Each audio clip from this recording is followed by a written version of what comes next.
Hello student, zero level पासून इंग्रजी लिहायला शिका या सिरीज मध्ये आज आपला 6वा दिवस।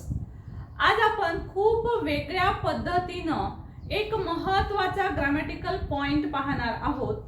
ऑफकोर्स तुम्ही बोर्डवर पाहिलं असेल, त्याचं नाव टेन्स आहे, परंतु शिकताना मात्र तुम्हाला कुठेही असं जाणवणार नाही आहे की आपण टेन्स शिकत आहोत। सो आपण आज टेन्स मधले काही टॉपिक्स घेणार आहोत, परंतु आगळ्या वेगळ्या मेथडने आपण ते शिकणार आहोत।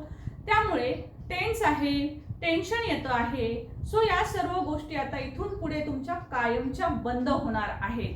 कारण tense is equal to tension हा जो फॉर्म्युला आहे मुलांच्या मनामध्ये असलेला, तर तो माझे हे सर्व व्हिडिओज पाहून तो नक्कीच गायब होणार आहे। सो बघूया आपण कोणती ती अशी आगळी वेगळी मेथड आहे की ज्या मेथडच्या सहाय्याने आपण शिकणार आहोत। एक दोन भन्नाट असे ट्रिक्स मी तुम्हाला सांगणार आहे। पहिली ट्रिक आहे बघा, रोजचे काम, आणि दुसरी ट्रिक आहे करत राहा। सो रोजचे काम करत राहा या ट्रिक्सच्या मदतीनं आपण हे आजचे जो सेशन आहे तो आपण कंप्लीट करणार आहोत। अतिशय महत्त्वाचा असा मी टॉपिक तुमच्यासाठी आज घेऊन आलेली आहे। कालचा व्हिडिओ जर तुम्ही पाहिलेला नसेल तर तो तुम्ही जरूर पाहायचा आहे, कारण तुम्हाला कदाचित तो व्हिडिओ तुम्ही पाहिलेला नसेल तर त्यामध्ये मी तुम्हाला वेगवेगळ्या पद्धतीनं छोट्यापासून मोठ्या सेंटेन्सेस पर्यंत वाक्य कशा पद्धतीने इंग्रजीत बनवायची किंवा ती मराठीमधनं इंग्लिशमध्ये कशी ट्रान्सलेट करायची ते मी सांगितलेलं आहे। आणि खूप जणांचे मेसेज आले की तो व्हिडिओ जो आहे त्या पद्धतीनं मुलांना आता इंग्रजी लिहायला येत आहे। सो ज्यांना इंग्रजी लिहिता येत नाही त्यांनी तो व्हिडिओ नक्की पाहायचा आहे। डिस्क्रिप्शन बॉक्स मध्ये त्याची लिंक आहे। ओके स्टुडंट, तो आज आपण बघणार आहोत अतिशय महत्त्वाचा असणारा असा हा टेन्सचा भाग। ऑफकोर्स ग्रामरचे नाव मी कमी घेणार आहे, परंतु शेवटी ग्रामर शिकण्याशिवाय पर्यायच नसतो। परंतु आपण थोडंसं वेगळ्या पद्धतीनं टेन्सकडे बघूया, जेणेकरून की त्याची भीती वाटणार नाही। कारण मुलांना टेन्सची खूप भीती वाटते। जनरली मुलं इंग्रजीचा अभ्यास करत नाहीत, त्याचं एकमेव कारण असतं आणि ते म्हणजे टेन्स। सो आता इथून पुढे टेन्सचं नो टेन्शन। ओके, सो बघू मग कशा पद्धतीने आपलं टेन्सचं टेन्शन दूर होणार आहे। पहा स्टुडंट्स, मी इथे तुम्हाला काही वाक्य लिहिलेली दिसतील। मी सकाळी उठते, तू सकाळी उठते, आम्ही सकाळी उठतो, ते सकाळी उठतात, वगैरे वगैरे। सो रोजचं काम, ठीक आहे। पहिली ट्रिक आहे आपली रोजचं काम। रोजच्या कामाचे जे आपले असे वाक्य आहेत ते आपण इंग्रजीमध्ये कशा पद्धतीनं करायचे आहेत ते आपण बघूया। पहा, पहिली आणि छोटी सोपी युक्ती मी तुम्हाला सांगितली होती, एफ आणि एल।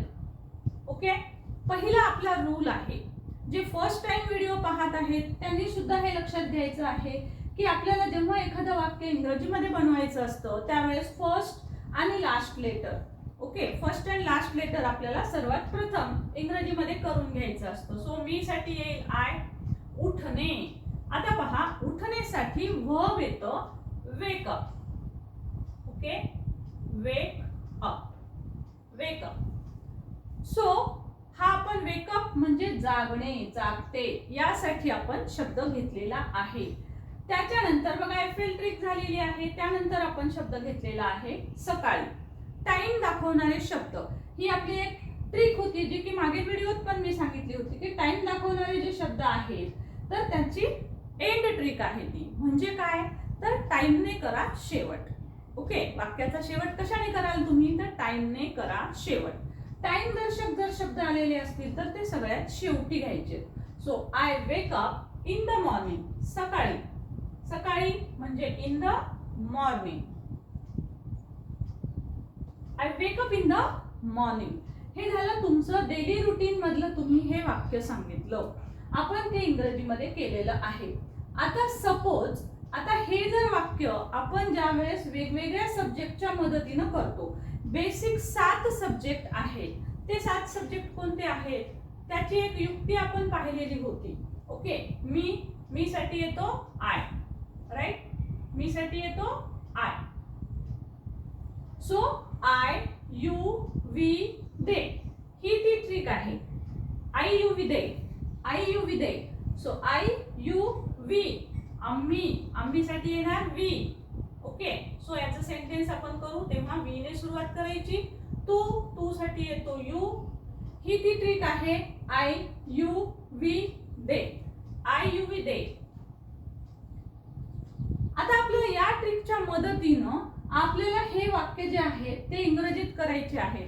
आणि सर्वात महत्वाची आणि सर्वात अडचणीची गोष्ट जेव्हा येते, जेव्हा अशा प्रकारचे वाक्य आपण करत असतो तर त्यावेळेस मुलांना वर्बचे कोणते फॉर्म घ्यावेत ते समजत नाही. जसं की इथं बघा आपण वेकअप हा शब्द लिहिलेला आहे. सो जे वर्बचे फॉर्म असतात ते कशा पद्धतीने येतात ते आपण थोडंसं बघूया. ठीक आहे. सो हा भाग थोडासा नीट काळजीपूर्वक समजून घ्यायचा आहे. सो बघा मुलांनो, जनरली वर्बचे जे फॉर्म आहेत ते V1, V2, V3, V4 आणि V5 असे कुठल्याही मेन वर्बचे 5-5 फॉर्म असतात. राईट. ऍक्च्युअल मेन 3 फॉर्म असतात, त्यानंतर चौथा आणि 5वा फॉर्म हा आपल्या सोयीसाठी बनवलेला आहे, पण तरीही आपण त्याला V4, V5 म्हणतो. सो V1 जो फॉर्म आहे, आता यामध्ये सुद्धा रेग्युलर वर्ब, इरेग्युलर वर्ब अशा पद्धतीनं वेगवेगळे फॉर्म येत असतात. सपोज आपण राईट वर्ब घेऊया. सो राईट हा वर्बचा फर्स्ट फॉर्म आहे. V2 म्हणजे सेकंड फॉर्म जो असणार आहे तो आहे रोट. ओके. त्यानंतर थर्ड फॉर्म जो आहे दॅट इज रिटन. ओके. त्यानंतर वर्बचा फोर्थ फॉर्म जो आहे तो असतो ज्याला ING लागलेला असतं. मेन वर्बचा जो फॉर्म असतो रूट वर्ड बेस, त्या बेसला ING लागत असतो. सो राईटचं होत असतं रायटिंग, शेवटचा ई निघून जातो आणि त्याला ING लागत असतं. हा एक रूल आहे, कसं काय नाही ते नंतरच्या व्हिडिओत आपण जरूर पाहूया. त्यानंतर V5 जो असतो तो हा जो बेस फॉर्म असतो त्याला S किंवा ES हा शब्द आपण ऍड करत असतो, म्हणजे तो बनतो. आता सपोज हा राईट आहे, आता इथे शेवटी ई आहे त्यामुळे सिंपली आपल्याला इथं S ऍड करावं लागतं, राईट्स. ओके. सो अशा पद्धतीनं वर्बचे 5 महत्त्वाचे फॉर्म होत असतात. आणि आपण या प्रकारचे वाक्य जेव्हा आपण करत असतो तर त्यावेळेस आपल्याला जे मी आत्ताचे वाक्य सांगते आहे रोजचे काम. ओके. रोजचे काम करण्यासाठी आपल्याला V1 आणि V5 म्हणजे आपल्याला फॉर्म घ्यावा लागणार आहे राईट किंवा राईट्स. यापैकी आपल्याला फॉर्म घ्यायचे असतात. V1 फॉर्म किंवा V5 फॉर्म. रोजचे काम हे रोजचं काम आहे. मी सकाळी लवकर उठते, मी सकाळी उठते, मी आंघोळ करते किंवा मी दूध पिते. ठीक आहे. मी स्नान करते, माझं स्नान झाल्याच्या नंतर तुम्ही काय करता, असं सगळं रुटीन तुम्ही सांगू शकता. मी सकाळी उठते, स्नान करते, दूध पिते, माझं सगळं आवरते किंवा मी माझे केस विंचरते, मग मी युनिफॉर्म घालते आणि मग मी शाळेला जाते. अशा टाईपचं समजा स्टुडंटचं रुटीन असेल तर हे रुटीन म्हणजे रोजचं काम. प्रत्येकाचं रोजचं काम जे आहे ते आपण या पद्धतींच्या वाक्यांनी आपण सांगत असतो. सो आता ह्याला काय म्हणायचं, टेन्स कोणते आहेत सांगणारच आहे, वेट. ओके. सो आता फक्त सुरुवात आपण शिकून घेणार आहोत, सगळ्या मी ट्रिक्स सांगणार आहे. सो व्हिडिओ अगदी, आणि हो प्लीज माझी एक रिक्वेस्ट आहे तुम्हा सर्वांना की व्हिडिओ जो आहे बिलकुल स्किप न करता पहा, कारण प्रत्येक ठिकाणी काहीतरी वेगळी गोष्ट, काहीतरी वेगळी ट्रिक सांगितलेली असते आणि मग तुम्ही जर ते स्किप केलं, व्हिडिओ स्किप करताना तुमचा तो पॉइंट जातो आणि मग तुम्हाला त्याच्या पुढचं शिकवलेलं कदाचित समजणार नाही. So please please please without skipping पहा. तुमचा जर महत्त्वाचा नसेल तुम्हाला हा टॉपिक तर तुम्ही बंद करून टाका व्हिडिओ, पण तुम्हाला जर तो आवश्यक असेल तर विदाउट स्किपिंग पहा please. I request you without skipping watch till the end without skipping. Okay. शेवटपर्यंत पहा, बिलकुल बिलकुल पुढे मागे व्हिडिओ करायचा नाही. ओके. सो बघा आता मग आपण पाहत होतो की V1 आणि V5 हे फॉर्म आपले या प्रकारच्या म्हणजे रोजचे काम. रोजचे काम, आता रोजचं काम फक्त माझंच असणार आहे का, तर रोजचं काम सगळ्यांचं असेल. रोजचं काम त्याचं असेल, रोजचं काम तुमचं असेल, रोजचं काम मम्मीचं असेल, रोजचं काम पप्पाचं असेल, रोजचं काम सूर्याचं असेल, नदीचं असेल, कुणाचंही असू शकतं. ओके. सो त्यांचे जे कामं आपण सांगत असतो ते आपल्याला या पद्धतीनं करायचे असतात, जिथे आपण V1 किंवा V5 हे फॉर्म वापरणार आहोत. V1 कुठे वापरायचे आणि V5 कुठे वापरायचे, चला तर ट्रिक्सच्या मदतीनं बघूया. So see here, I you we they.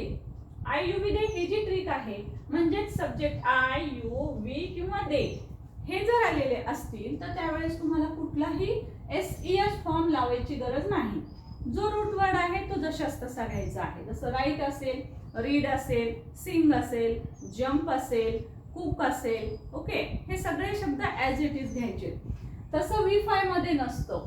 V5 मध्ये आपल्याला हा आपण ॲडिशनल एस लावलेला आहे. तो कसा नंतर घ्यायचा, तो नंतर पाहूया. आता इथे बघा I you we they, I you we they यासाठी कुठलाही फॉर्म घ्यायचा नाही, रूट वर्ड घ्यायचा आहे. सो तू सकाळी उठते यासाठी पण वाक्य कसं होईल मग, you wake up in the morning. Okay, इथेही आपण तीच ट्रिक फॉलो केली. तू आणि उठणे, पहिले यू आणि लास्ट वन एफ आणि एल ट्रिक वापरली आपण. एफ एल ट्रिक म्हणजे सुरुवातीचा शब्द घ्या, त्यानंतर शेवटचा शब्द घ्या. मग पहिला घेतला शब्द मी यू आणि त्यानंतर उठण्यासाठी घेतला हा wake up. Okay, first and last. First and last झाल्यावर राहिलेले शब्द घ्यायचे. टाइम आहे त्यामुळे तो शेवटी घ्यायचा. In the morning. आम्ही I you we they wake up form घ्यायचा आहे. सो इथे पण काय येईल, simply wake up in the morning. हायफनचे चिन्ह आहेत हे लहान मुलं असतील तर त्यांना कळणार नाही, तर पॅरेंट्सनी प्लीज सांगावं. मी पूर्ण वाक्य लिहिपर्यंत वेळ जातो त्यामुळे मी ते लिहित नाहीये. दे वेकअप. सो बघा इथे पण वेकअपला मी काहीही फॉर्म लावलेला नाही. Wake up in the morning. Clear? So लक्षात ठेवा, I you we they, I you we they जेव्हा सब्जेक्ट असतील त्यावेळेस कुठलाही एस फॉर्म लावायचा नसतो. आता हे सगळे आपण रोजचे कामं पाहतो आहोत, हे लक्षात घ्या. आता बघूया, तो सकाळी उठतो. आता सब्जेक्ट बघा, आता आपण एफ एल ट्रिक वापरणार. तो उठतो. सो सब्जेक्ट असणार आहे ही, तो, ती.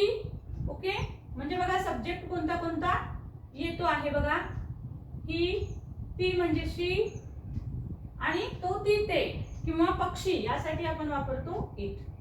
ही, शी, इट. ओके, हे सगळे सब्जेक्ट जे आहेत ते आपले ही, सी, इट आहे. सो जेव्हा लक्षात घ्या, जेव्हा हीच ट्रिक असेल, ही, सी, इट म्हणजे हीच ट्रिक. ओके, ज्यांनी हे व्हिडिओ पाहिलेले नाहीत, ह्या ट्रिक्स काय आहेत काय नाही डिटेल जर पाहायचे असतील तर या अगोदरचे व्हिडिओ जरूर पहा.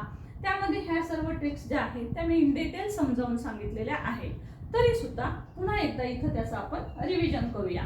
सो ही, शी, इट जेव्हा शब्द आलेले असतील म्हणजे ही साठी आपण एच शब्द घेतलाय, आय साठी आय, इट मधल्या आय साठी आय आणि एस एच शी मध्ये एस. सो त्यावरून आपण ट्रिक लक्षात ठेवण्यासाठी केलेली आहे हीच. सो हीच ट्रिकचे शब्द जेव्हा असतील तर त्यावेळेस आपल्याला छोटा मोठा ट्रिक वापरायची आहे. काय आहे ही छोटा मोठा ट्रिक, तर जर वर्ब असेल छोटा, सॉरी जर सब्जेक्ट असेल छोटा तर वर्ब घ्या मोठा. छोटा मोठा. सब्जेक्ट असेल छोटा तर वर्ब घ्या मोठा. आता हा सब्जेक्ट आहे.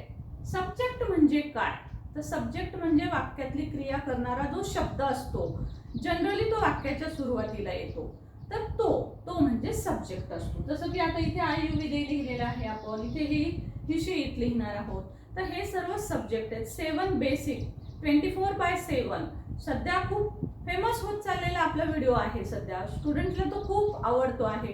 खूप पॅरेंट्सचे पण मेसेज आले मला की खूप छान व्हिडिओ आहे, खूप छान एक्सप्लेन केलेला आहे. सो 24/7 इंग्रजीचा चमत्कार तुम्ही नक्की त्या व्हिडिओत पहा.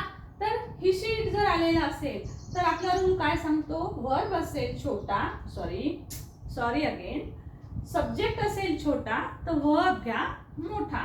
हा सब्जेक्ट छोटा आहे. छोटा म्हणजे काय, तर सिंग्युलर, सिंगल, एक.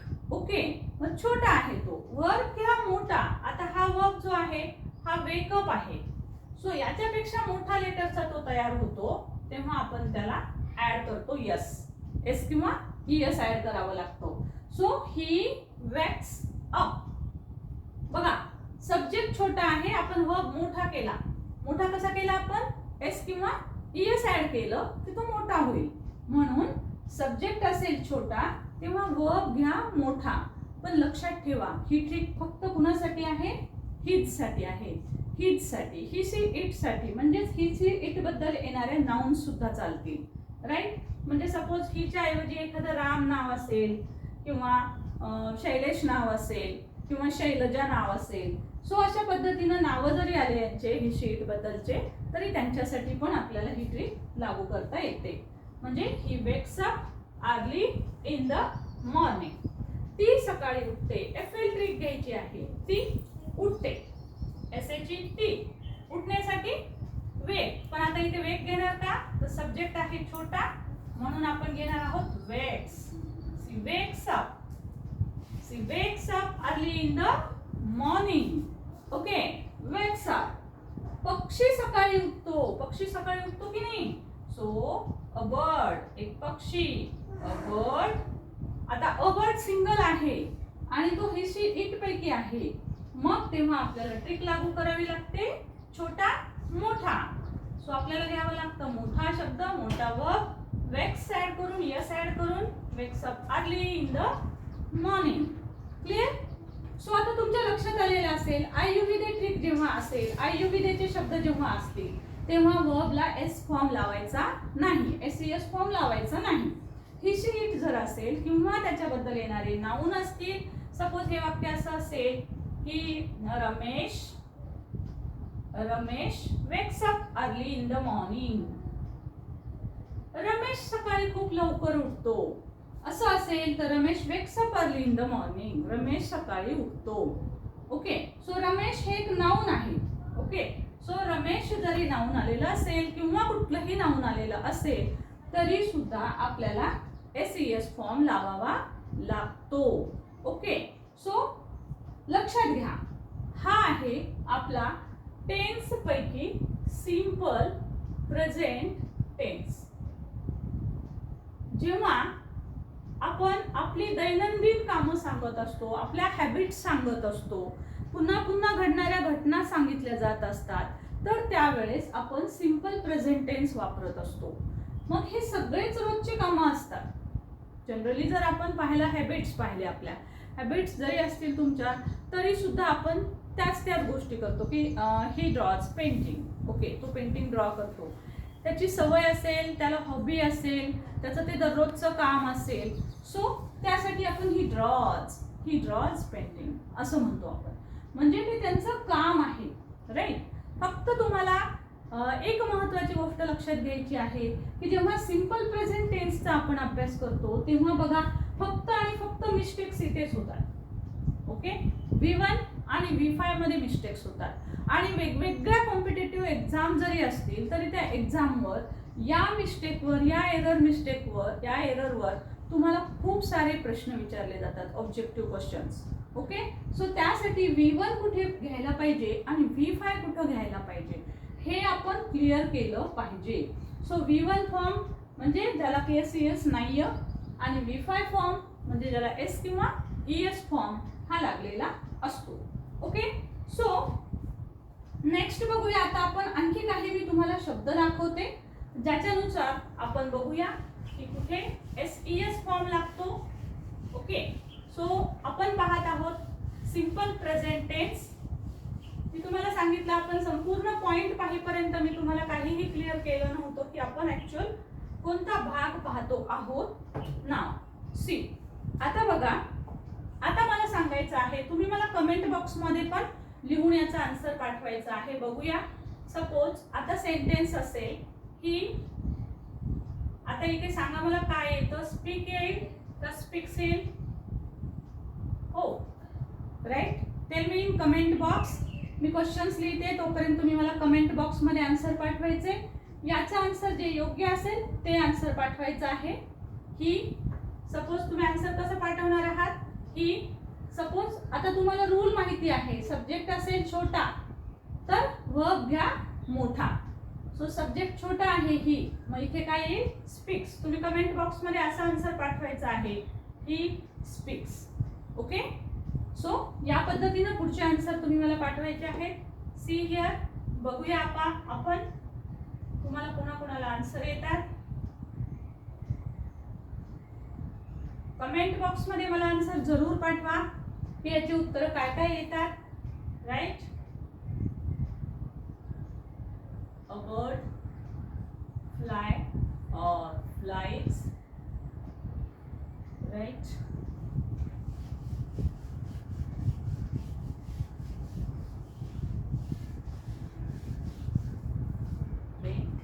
नेक्स्ट आपण बघूया. प्लीज कमेंट बॉक्स मध्ये जरूर पाठवा. सो नेक्स्ट आपण बघूया. माय मदर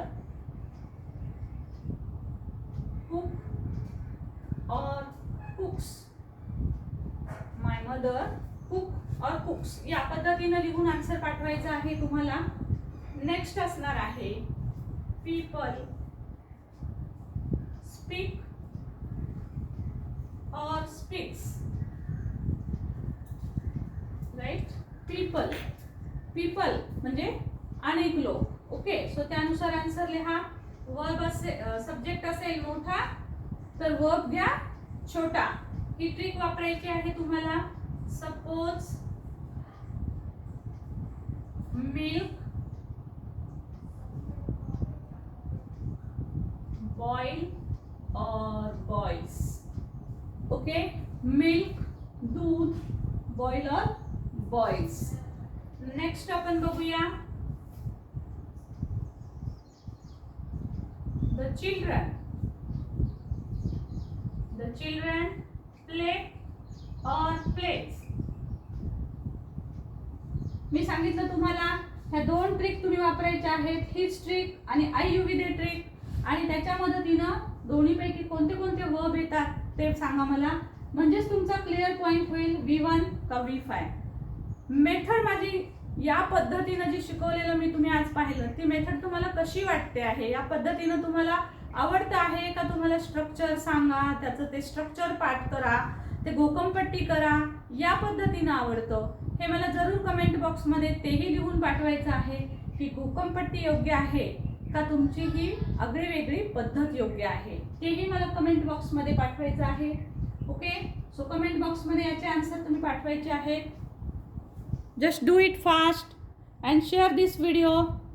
जास्तीत जास्त जणांपर्यंत व्हिडिओ पाठवा. कारण या अशा आगळ्या वेगळ्या मेथडनी कोणीही यूट्यूबवर आजपर्यंत मराठीमध्ये शिकवलेलं नाही. सो ही मेथड जरूर जरूर तुमच्या फ्रेंड सर्कलमध्ये, रिलेटिव्समध्ये जरूर ती शेअर करायची आहे. जेणेकरून सर्वांनाच आगळ्या वेगळ्या मेथडने टेन्सचा अभ्यास जर केला तर सर्वांनाच टेन्स सोपा जाईल. सी हिअर मी आता आन्सर सांगते. बघूया कोणाकोणाचे करेक्ट आलेले आहेत. सी सब्जेक्ट लहान आहे सो वर्ब घ्या मोठा. तर इथे येईल आन्सर तुमचं drinks a bird. Again a bird सुद्धा कशामध्ये येणार आहे. ही शी इट मध्ये येणार आहे. इट आपण बर्ड साठी वापरतो. सो छोटा असेल सब्जेक्ट तर वर्ब घ्या मोठा. त्यामुळे हे येईल answer a bird flies.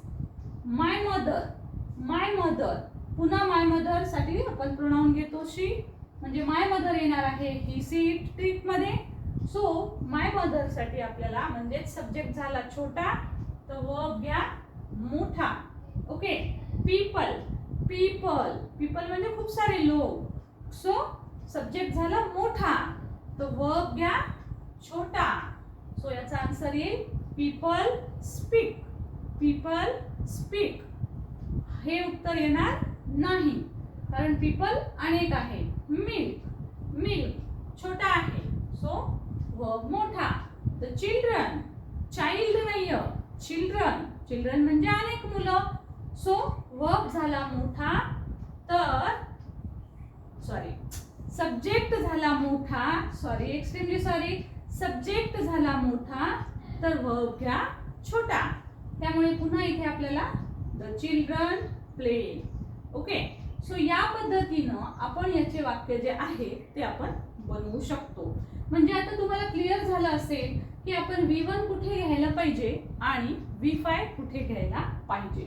Okay. V5 आपण कुठे घेणार आहोत तर सिम्पली आपले जे सब्जेक्ट आहेत he she it. Okay. He she it आपण हाच फक्त V5 बघतोय. ही सी इट आणि याचे येणारे कोणताही सिंग्युलर नाउन असेल. ओके. कोणताही सिंग्युलर नाउन जर आलेला असेल तर त्यासाठी आपण V5 चा फॉर्म आपल्याला यूज करावा लागतो केव्हा, जर सेंटेन्स सिंपल प्रेझेंट टेन्स मध्ये असेल तर.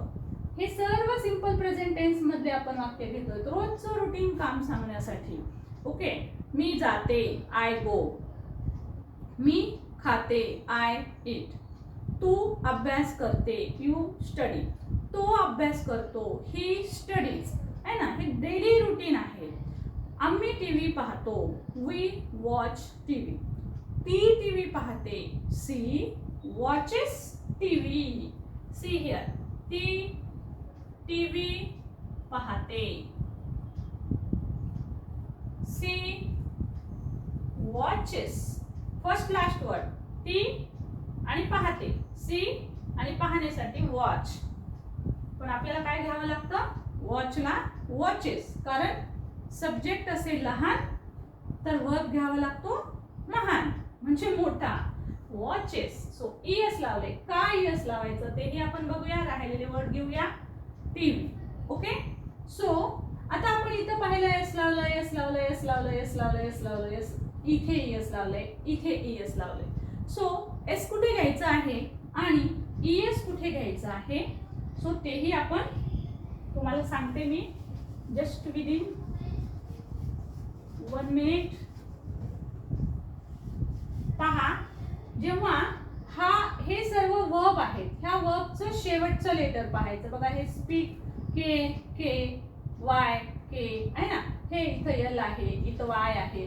सो हे शेवटचे लेटर पाहायचे असतात आणि शेवटचं लेटर, वर्बचं शेवटचं लेटर, वर्ब म्हणजे क्रियापदाचे शेवटचे लेटर, शेवटचे लेटर, शेवटचा शब्द. ओके, शेवटचा शब्द जर यापैकी एक आलेला असेल, yes, S H, C H, okay, double Z, अशा प्रकारचे जर शब्द आलेले असतील तर त्यावेळेस, ओके, त्यावेळेस वर्ब फॉर्म सांगते आहे मी, त्यावेळेस वर्बला आपल्याला ईएस लावावं लागतो. ओके, त्यावेळेस आपल्याला ईएस लावावं लागतं. म्हणून इथे वॉच आहे. सो वॉच म्हणजे पाहणे. सो वॉच हा सीएच मधला आहे, त्यामुळे आपण ह्याला काय केलंय, ईएस लावले. फक्त एस नाही लावले. So watches, right. सो पहा, अतिशय महत्वाचा असा हा रूल आहे.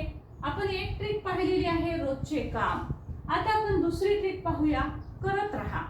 सो काय आहे ही करत राहा ट्रिक आणि तिच्या सहाय्याने आपण कशा पद्धतीनं वाक्य आपण करू शकतो.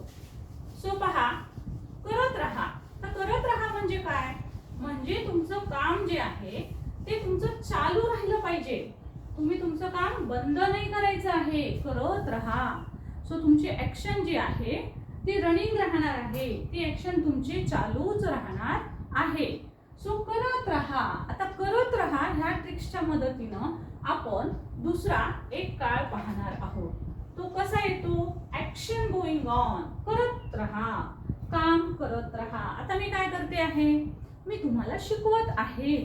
ओके, सो माझी शिकवण्याची ऍक्शन चालू आहे. बघा, मी शिकवत आहे. ओके, मी शिकवत आहे. मी इंग्रजी शिकवत आहे असंही आपण म्हणू शकतो. ठीक आहे, मी इंग्रजी, थोडं मोठं वाक्य होईल, तुम्हाला पण कळेल मोठं वाक्य इंग्रजीमध्ये कशा पद्धतीनं आपण ट्रान्सलेट करत असतो. सो बघा, मी इंग्रजी शिकवत आहे. सो आता सेंटेन्स फर्स्ट अँड लास्ट हा आपला रूल आहे. सो त्यानुसार पहिले तर आपण लिहिणार आहोत आय, त्यानंतर आहे, आहे साठी लिहिणार आहोत एम, राईट, कारण आपल्याला माहिती आहे am is are. Am is are म्हणजे आहे किंवा आहे. हे काय दाखवत असतात तुम्हाला माहिती आता हे तुम्ही पाहिलेलं आहे. Am is are it shows present, सध्याचा काळ दाखवतात ते present. So first and last आपला रूल आहे, त्यानुसार आपण लिहिलं आय एम. त्यानंतर मी तुम्हाला दुसरा एक रूल सांगितला होता की मोठा जर शब्द आलेला असेल तर उजवीकडून डावीकडे जायचं आहे. हा आपली राईट साइड आहे, हे राईट साइडचा हा शब्द आहे, हा पहिला लिहायचा आहे, त्यानंतर हा दुसरा लिहायचा आहे. ओके, सो आधी इंग्रजी लिहायचं, नंतर शिकवण्याचा शब्द लिहायचा, असं करायचं नाही. आय एम शिकवण्यासाठी आधी होईल टीच. आता शिकवण्याची ऍक्शन चालू आहे. सो जेव्हा ऍक्शन चालू असते त्यावेळेस हा जो मेन वर्ब असतो त्याला नेहमी आयएनजी लावायचं. ओके. आय एम टीचिंग, काय शिकवते मी? इंग्रजी. I am teaching English. I am teaching English. हा पहिला शब्द घेतला, हा नंतर घेतला. सो बघा, तुमची जर वाचनाची क्रिया असेल रीड आणि ती क्रिया जर चालू असेल तर तुम्ही लिहाल रीडिंग. ठीक आहे. तुम्ही जर लिहित असाल तर तुमची लिहिण्याची क्रिया काय होईल? तुमचं लिहिणं म्हणजे राईट. याची लिहिण्याची क्रिया चालू असेल तर तुम्ही लिहाल रायटिंग. समजा लहान मुलं उड्या मारत असतील, त्यांची क्रिया चालू असेल जंप म्हणजे उडी मारणे, त्यांची क्रिया चालू असेल तर आपण कसं लिहिणार? जम्पिंग. ओके. सपोज तुमची मम्मी स्वयंपाक करत असेल, तुमच्या मम्मीचं स्वयंपाक करणं चालू असेल तर तुम्ही म्हणाल शी इज कुकिंग, ती स्वयंपाक करत आहे. ओके. सपोज तुम्ही अभ्यास करत असाल, तुमची अभ्यास करण्याची क्रिया चालू असेल तर काय म्हणाल? स्टडींग. स्टडी वरून स्टडींग. सो अशा पद्धतीनं जी ऍक्शन तुमची आहे चालू, त्या ऍक्शन चालू आहे साठी आपण आयएनजी लावत असतो. ओके. सो ऍक्शन चालू आहे जेव्हा अशा प्रकारचे वाक्य येतील. बघा, मी इंग्रजी शिकवत आहे, शिकवण्याची माझी क्रिया आता चालू आहे. आय एम टीचिंग यू, मी तुम्हाला शिकवत आहे. I am teaching English. Okay. So हे जे आय एम टीचिंग आहे ते लक्षात ठेवायचं आहे. मग आता हे एम, इज, आर हे कशावरून घ्यायचे तर हे तुम्हाला समजतं. फर्स्ट आणि लास्ट. लास्ट वर्डचा अर्थ आहे. आहेचे आपल्याकडे 3 शब्द आहेत, एम, इज, आर. सो आयच्या पुढे नेहमीच एम येतं. राम सीताची जोडी आहे, ट्रिक तुमच्या लक्षात असेल. सो राम सीताची जोडी तोडायची नसते, आयच्या पुढे नेहमी एमच पाहिजे. Okay. So I am teaching English हे आपलं वाक्य झालेलं आहे. आता तुम्ही आयच्या ऐवजी तुम्ही कुठलाही सब्जेक्ट जरी चेंज केला तर त्यानुसार फक्त हेल्पिंग वर्ब चेंज होतो. आता आय, यू. यूचं सेंटेन्स घेऊन बघूया आपण. तू इंग्रजी शिकवत आहेस. ओके. सो काय येईल वाक्य? You are teaching. You are teaching English. किंवा मी असंही म्हणेल तुम्हाला, यू आर लर्निंग इंग्लिश. तुम्ही इंग्रजी शिकत आहात. You are learning English. Okay. असंही सेंटेन्स येऊ शकतं. I you we they. सुरुवातीला आपण घेतोय I you we they. We साठी येतो are. We are teaching English. म्हणजे अर्थ काय होईल? आम्ही इंग्रजी शिकवत आहोत. आम्ही इंग्रजी शिकवत आहोत, मी एकटी नाही, आम्ही इंग्रजी शिकवत आहोत. तर काय येईल वाक्य? आम्ही इंग्रजी शिकवत आहोत. We are teaching English. Right. So बघा, अशा पद्धतीनं ज्या वेळेस ऍक्शन चालू आहे त्यावेळेस आपण हा काळ वापरत असतो आणि याला म्हणत असतात पहा प्रेझेंट कॉन्टिन्युअस. ऍक्शन चालू असली तेव्हा त्याला कॉन्टिन्युअस म्हणायचं. ओके. प्रेझेंट कॉन्टिन्युअस. प्रेझेंटच का घेतलं आपण? कारण एमएसआर जे आहेत ते प्रेझेंट मधले आहेत. आणि दुसरी गोष्ट म्हणजे इथे वाक्याच्या शेवटी आहे आलेलं आहे, म्हणजे आपलं वाक्य हे प्रेझेंट टेन्स मधलं आहे. कारण आहे हा शब्द आपण प्रेझेंट मध्ये वापरतो, आत्ताच्या बाबतीमध्ये वापरतो म्हणून. आणि ऍक्शन कंटिन्यू आहे. कंटिन्यू ऍक्शन कशावरून कळतात? तर कंटिन्यू ऍक्शन ह्या आयएनजी वरून कळतात. लक्षात घ्या, एखादी ऍक्शन कंटिन्यू आहे हे कशावरून कळतं? आयएनजी वरून कळतं. आता बघा, मी अगोदर तुम्हाला इथे फॉर्म लिहून दाखवले होते, त्याच्यामध्ये हा V4 फॉर्म आहे. ओके. V4 हा वर्ब आणि त्याला आयएनजी, याला आपण म्हणतो. हे सगळे फॉर्म कोणते आहेत? V4 फॉर्म आहे. सो आपण लक्षात घ्या, कॉन्टिन्युअस मध्ये आपण V4 चा फॉर्म वापरत असतो. सी हिअर, कॉन्टिन्युअस मध्ये आपण कोणता फॉर्म वापरणार? वर्बचा V4. V4 फॉर्म म्हणतो आपण याला. V4 म्हणजे वर्ब प्लस आयएनजी लावलेलं असेल त्याला. काही ठिकाणी काही विद्यार्थ्यांना शिकवत असताना रीड हा फर्स्ट फॉर्म म्हणजे V1 प्लस आयएनजी असं पण सांगितलेलं असतं. V1 plus आयएनजी. सो प्रेझेंट कॉन्टिन्युअस मध्ये V1 प्लस आयएनजी लागतं असं सांगितलं तरी काही चुकीचं नाहीये. V1 प्लस आयएनजी याचा अर्थच V4 असतो. ओके. सो V1 प्लस आयएनजी आणि V4 नथिंग बट सेम. दोन्ही पण सेमच आहे, दोन्हीचा अर्थ एकच असतो. ओके, आता सपोज सब्जेक्ट आलेला असेल तो इंग्रजी शिकवत आहे, तर मग हिच्या पुढे आपल्याला घ्यावं लागेल इज, कारण तुम्हाला माहिती आहे हे आपण सब्जेक्ट कसे घेत असतो. जर आपण कुठे कुठे घेतो, या अगोदरच्या व्हिडिओ मध्ये पण मी हे तुम्हाला खूप वेळेस क्लिअर केलेलं आहे. सो आय साठी नेहमी एम, ही राम सीताची जोडी आहे. ओके, देन यू वी दे, हे अनेक वचनी शब्द आहेत, यांच्या पुढे नेहमीच येतं आर.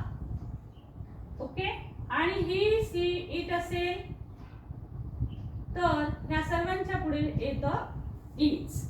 राईट, मग ही सी इट असेल किंवा कुठलाही सिंग्युलर नाउन असेल, सिंग्युलर नाउन जरी आलेलं असेल, जसं की अ बर्ड असेल, अ ट्री असेल, तर त्यासाठी सुद्धा आपल्याला इज घ्यावं लागतं. ओके, सो अशा पद्धतीनं हे वाक्य, he is teaching you, he is teaching you, और he is teaching English. Right, अशा पद्धतीनं हे वाक्य होईल. याच पद्धतीनं आपण ऑल सब्जेक्ट साठी वाक्य करू शकतो. आता आपण बघूया काही एक्झाम्पल्स थोडेसे वेगळ्या पद्धतीचे, आणि तुम्हाला पण ते कमेंट बॉक्स मध्ये टाकायचे आहेत. बघा, ऍक्शन चालू आहे, त्यानुसार काय येईल ते तुम्ही मला सांगायचं आहे. सो सी हिअर, सपोज शब्द असेल माय फादर. ओके, सो तुम्ही मला इथे लिहून पाठवणार आहात इज रायटिंग. ओके, हे येईल का हे येईल. Comment box, right me in comment box my father is writing और माय फादर आर रायटिंग. ऍक्शन चालू आहे, फादर लिहित आहे. ओके, माय फादर, लक्षात घ्या फादर शब्द आहे, मराठीत रिस्पेक्टफुली आपण वापरतो, पण इंग्रजीमध्ये मी एक कंडिशन सांगितलेली आहे. मग इज रायटिंग घ्याल का आर रायटिंग घ्याल. सी अँड याचा आन्सर मला कमेंट बॉक्स मध्ये टाकायचा आहे. देन आता सांगा मला यू, यामध्ये तुम्ही काय लिहाल. आर सिंगिंग का is singing. Okay, is singing. Write me in comment box. Comment box मध्ये आन्सर तुम्हाला सेंड करायचं आहे. Then the trees.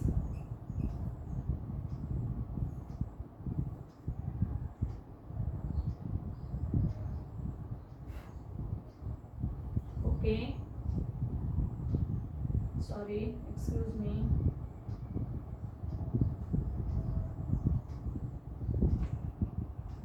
Okay, the trees is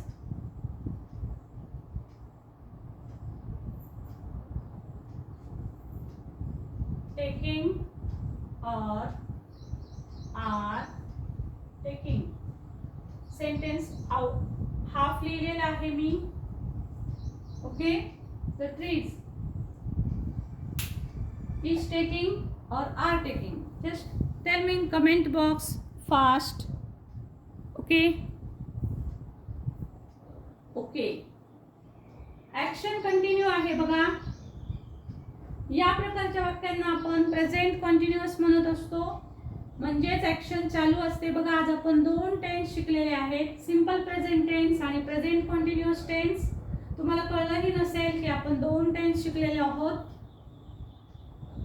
so या पद्धतीनं आपल्या वेगळ्या मेथडने मी शिकवायचा प्रयत्न करते आहे, जेणेकरून की तळागाळातील अगदी कच्च्यातले कच्चे, ढ मधले ढ जरी विद्यार्थी असतील तरी सुद्धा त्यांना टेन्सची भीती आता अजिबातच राहणार नाही.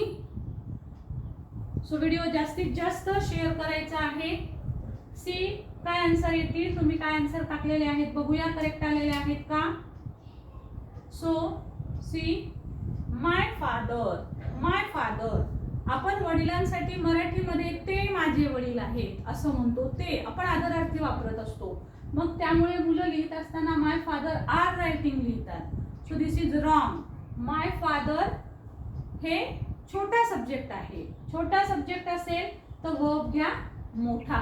छोटा मोठा ट्रिक लावायची आहे. छोटा सो वर्ब सॉरी SES च्या रूल मध्ये तो रूल लागू होतो. सॉरी इथे तो रूल लागू होत नाही. सो सब्जेक्ट सिंगल आहे त्यासाठी सिंग्युलरच आपल्याला वर्ब घ्यावं लागेल. एक्स्ट्रीमली सॉरी, मला वाटलं की सिंपल प्रेझेंटच चालू आहे. तो रूल फक्त सिंपल प्रेझेंट टेन्स साठी लागू आहे, हे एवढं लक्षात ठेवा. त्यानंतर बघा यू आर सिंगिंग का यू इज सिंगिंग. सो जशी आय एम ही राम सीताची जोडी आहे तशीच आणखी सुद्धा लक्ष्मणाची पण एक जोडी प्रसिद्ध आहे आणि ती आहे यू आर. यूच्या पुढे नेहमीच येतो आर, त्यामुळे आन्सर येईल you are singing. You is कधीच नसतं. ओके. देन द ट्रीज किती आहे? ट्रीज अनेक आहे. सो अनेक असेल तर आपल्याला अनेक वचनी आर क्रियापद वापरावं लागतो, त्यामुळे आन्सर येईल the trees are taking. Okay. So बघा अशा पद्धतीनं आता अजून एक गोष्ट तुमच्या लक्षात आली असेल बघा की एमिजार हे शब्द आपण प्रेझेंट कॉन्टिन्युअस मध्ये वापरले. सिंपल प्रेझेंटचे जे आपण वाक्य पाहिले रोजचे कामं करताना, तर त्याच्यामध्ये आपण कुठेही एमिजार घेतलं नाही. खूप सारे विद्यार्थी जर त्यांना सांगितलं, त्यांना वाक्य लिहायचं असेल की मी वाचन करते आहे, मी वाचन करते असं लिहायचं असेल तर मी वाचन करते. समजा मी असं वाक्य दिलं आणि म्हटलं लिहा करा इंग्लिश मध्ये. सो मुलं काय करतात? सो लिहितात आय एम रीड, मी वाचन करते. सो बघा करते, तो ती ते शेवटी आलेले म्हणजे तो सिंपल प्रेझेंट टेन्स आहे.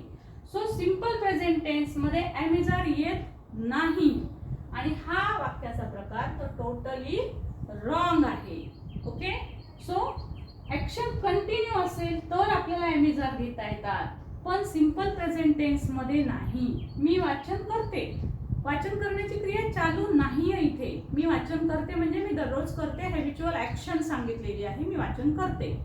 सो हे हॅबिच्युअल ऍक्शन सांगितले असेल तेव्हा आपल्याला सिंपल प्रेझेंट वापरावा लागतो आणि त्यावेळेस आपल्याला एम इज आर हे शब्द वापरायचे नसतात. त्यामुळे जस्ट लिहावं लागतं आय रीड, मी वाचते, आय रीड. ओके.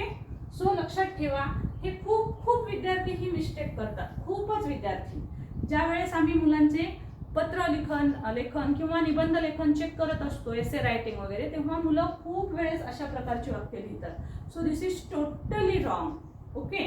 सो ही पण चूक लक्षात घ्यायची आहे. व्हिडिओ कसा आवडला का नाही आवडला कमेंट बॉक्स मध्ये मला जरूर लिहून पाठवायचा आहे. आणि हो, जर व्हिडिओ आवडले असतील, मला कमेंटही खूप येत आहेत, व्हिडिओ आवडला असेल तर एक लाईकचं बटन जरूर हिट करा, कारण त्याच्यामुळे मला प्रेरणा मिळते. मलाही वाटतं मी पण प्रचंड मेहनत घेते आहे, तुमच्या लक्षात येत असेल. सो मेहनतीनं केलेल्या या गोष्टीला एक लाईक तर नक्कीच द्यायला हवा, जेणेकरून की मला प्रेरणा मिळेल. सो व्हिडिओला लाईक शेअर कमेंट जरूर करा. मी जे तुम्हाला प्रश्न दिले होते त्याचे उत्तर कमेंट बॉक्समध्ये मला जरूर पाठवायचे आहेत. आणि व्हिडिओ कसा आवडला का नाही तेही कमेंट बॉक्समध्ये कळवा. नवीन असाल तर चॅनलला लाईक जरूर करा आणि चॅनल सबस्क्राईब करून घ्या, जेणेकरून की बेल आयकॉन दाबला की तुम्हाला पुढचं नोटिफिकेशन जरूर मिळणार आहे. Okay. Thank you so much for watching. Thank you.